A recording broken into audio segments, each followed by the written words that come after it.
сен самолет менен келсең болот эле, балаң менен бесплатно, и то врачтар направление берсе келет болчусуң дейт да. А мен такси менен апардым. Жолдо дүкөтүп барып, балам сразу реанимацияга түшүп калды. 2 күн балам жанында болдум. Анан кийин 2 күндөн кийин баламды реанимацияга алгандан кийин мени сыртка чыгарып коюшту. Мен апам менен паркта жаттым 3 күн. Себеби Бишкекте таанышым жок, башкам жок. Анан 3 күндөн кийин бир медсестра эже келип мага айтты. Балаң уже деди, өлөйүн деп калыптыр, сен кечки кайрылыпсың бизге. Короче, балаңды алып чыгып кет деди да. Эгерде 10 ай кыйналган аз балама жок сойсуң десең, кала бер деди. Лучше отказную жазып алып чыгып кет деди эле. Анда мен 22 жаштамын. Вообще ыйладым.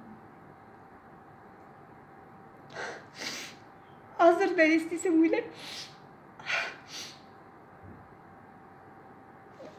Балама ыраазычылык бердим өзүм. Реанимациядан отказной жаздым.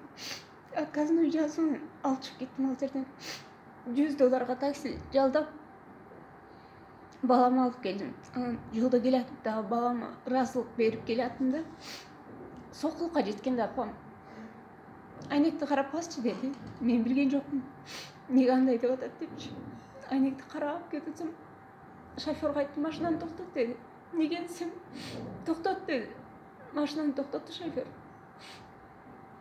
Балаң кетти, кетер жагына деди. Түшүнгөн жокмун, аябай ыйладым.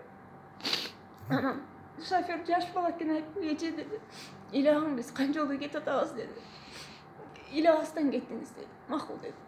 22 жашта болсом дагы түшүндүм да мен, себеби энелем ошол кезде менин кызым бар эле колумда. Түнү бою мынтип карасам балам узун болуп көрүнүп турат. Келдим, алып келип баламды койдум. 10 ай уктабаганмын, бала менен болгонмун.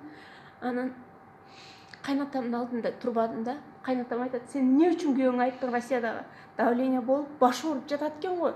Эмне үчүн айтасың? Деп өлө урушту мен. Анан балам коюп бүткөндөн кийин 2 сааттан кийин мен, апа кеттик, мени үйгө алып кетиң дедим.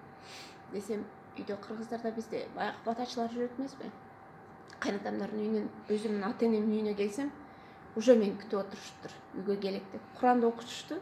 Мен жаттым, уктаган боюнча 2 сутка уктаптым. Эч ким тийбептир мага.